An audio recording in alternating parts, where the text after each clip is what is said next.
Live from downtown Detroit, Local 4 News at 5 starts now. Now, live at 5 o'clock, women on alert in Hamtramck after 2 women are followed home by a man and attacked. Tonight, we have a new picture of who police are looking for. And vendors at the Ann Arbor Street Fair are preparing for another potential round of storms as we're all dealing with this oppressive heat. We'll talk to paramedics and keep you safe.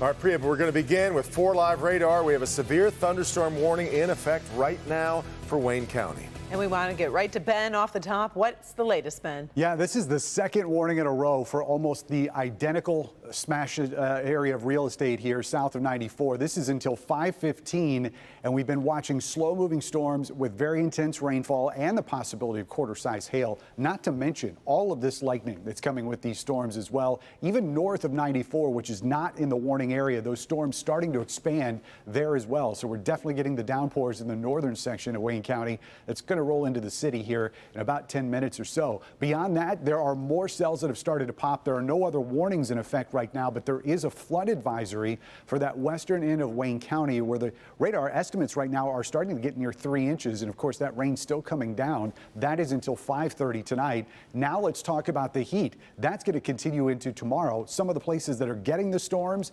that's keeping those numbers down into the 70s and 80s. But if not, you're still in the 90s. Heat index readings 116 right now in Monroe. We'll look at the numbers for tomorrow in just a few minutes. Guys? With a feeling like it's 100 degrees, the situation gets serious. If you don't have to go outside, don't. Also doesn't help that one of the region's largest outdoor events is happening right in the middle of a dangerous heat wave. Priya Mann, live at the Ann Arbor Art Fairs where it feels like 95 degrees right now. Police and EMTs keeping a close eye on the folks out there, Priya.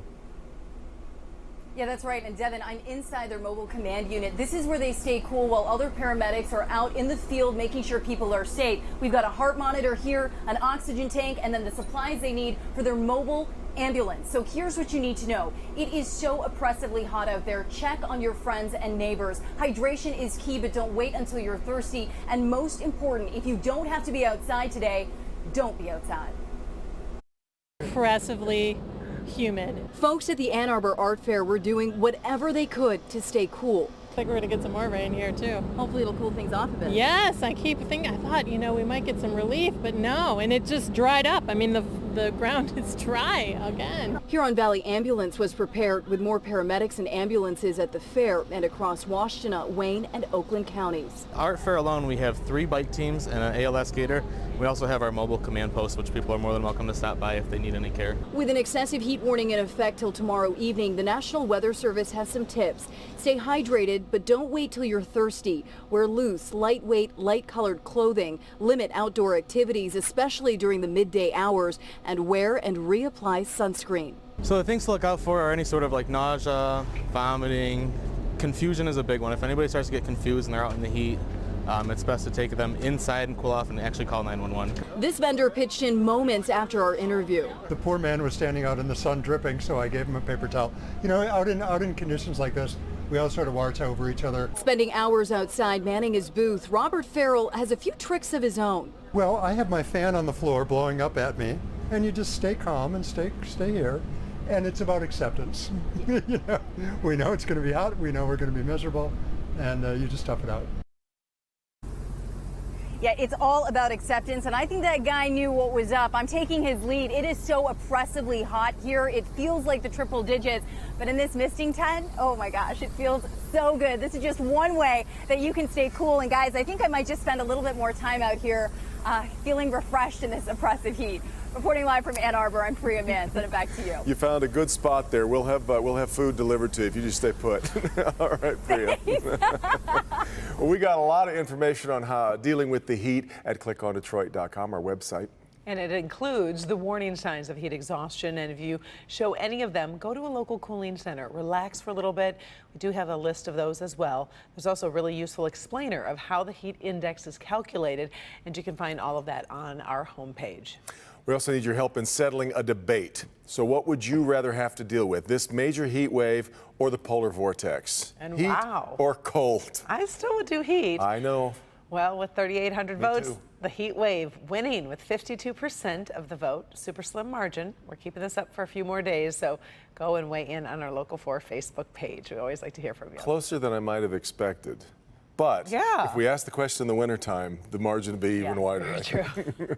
Well, our other top story tonight, police over in Hamtramck putting the alert out after 2 women are assaulted in separate incidents. Take a look at this unfortunately, rather blurry photo of the suspect. Police put this out this afternoon, but the attacks do share some striking similarities. And let's bring in Sean Lay. Both of these attacks happened at night, both women walking alone, Sean. Both walking alone, one right here by Kniff and Gallagher. She was followed, she was attacked. Another attack happening just down the street here at Joseph Campo and Kniff. Right now, we have a photo of who police are looking for. They just sent it to us so we can share it with you, as the police chief here at Hamtramck says she does not want any women walking alone. You're aware that these attacks have happened? Yes, I am. Hamtramck's police chief urging women not to walk alone day or night until they can catch a dangerous predator. A security camera capturing a shot of who police are looking for here. Midnight Saturday here at Joseph Campo, an area with several popular night spots. A man began following a woman here at Kashmir in Joseph Campo. The man attacked that woman. Yesterday at 5 o'clock in the afternoon, here on Kniff at Gallagher, another woman was followed and attacked. Both women were injured. In at least one of these cases, the victim was followed home, the man forcing his way inside and brutally assaulting her, to the point sources are calling it an attempted murder.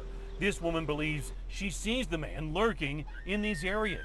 When I feel like if I see him or if I get a bad feeling, I kind of just go into the nearest store and, just kind of stay there and hope he takes off, Again, here is another look at that suspect police are actively looking for. And again, Hamtramck's chief urging women not to walk alone. I agree. Shouldn't walk alone at all.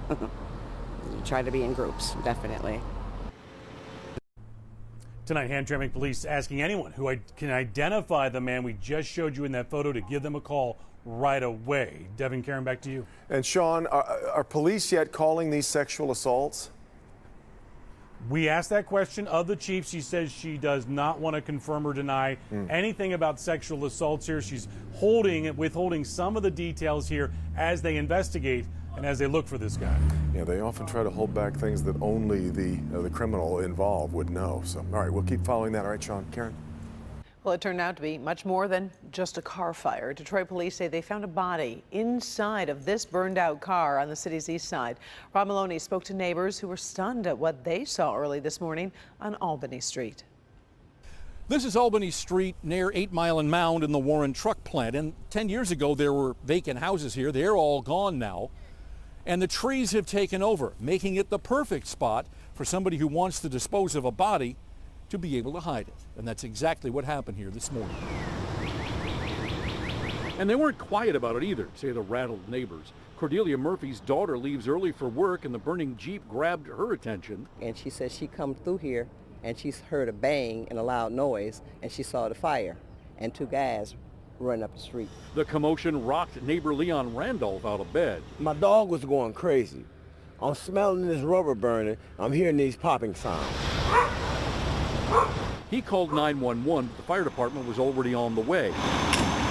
It's deeply troubling to Cordelia, considering it happened just behind her house, sitting on the other side of the fence. And it had to be a planned thing to know that you could put a car up in between there and set it on fire like that and nobody see you. But when I saw how hot the flames were and I kept hearing the popping sounds, I was like, no, this is something else. It was a stubborn fire requiring 2 visits by the fire department to extinguish.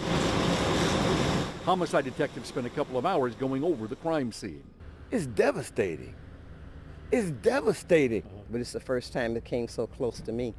After the Detroit Police Department towed the car, this is what is left of the area. In the meantime, detectives have fanned out into the neighborhood, doing interviews with neighbors and looking for video so that they might be able to find a suspect in this murder. In Detroit, Rod Maloney, Local 4. All right, Rod. We have a new confirmed case of the measles in Metro Detroit, bringing Michigan's total number of cases to 44. This time, the Detroit Health Department says a city resident has the measles after returning home from a trip overseas. That person went to their doctor's office in Macomb County. Everyone possibly exposed there has been notified, but the person also stopped at the emergency room at Children's Hospital of Michigan, and that was on Tuesday, July 16th. So anyone who was there between 12:30 in the afternoon to 9:30 in the evening may have been exposed. So if so, contact your doctor. So just 2 exposure sites thus Which is far. better than it was before, but still. Off and running on this Friday. Let's get to Sandra Ali. The NAACP convention is being held in Detroit this weekend. And on the second floor is my... And for one group of local students, it's their chance to shine. They're competing in drawing, photography, music, art, and science, and they'll be going for top honors. You'll meet these talented students, see how they're getting ready for their big competition, and sharing their talent on a national stage. All right, Sandra, and how something that happened at a Warren Kmart ended with this violent crash miles away. But up first, not dying down anytime soon. President Trump ramping up the war of words with the 4 female congressmen who he keeps calling the squad, and that's coming up next. But let's get to Ben. Devin, severe thunderstorm warning still in effect for 5 more minutes. This is the southern end of Wayne County. Downriver seeing the worst of it right now, but there are more thunderstorms throughout the area. And with the heat and humidity being even higher tomorrow, we'll find out if we do it all over again on Saturday. Next.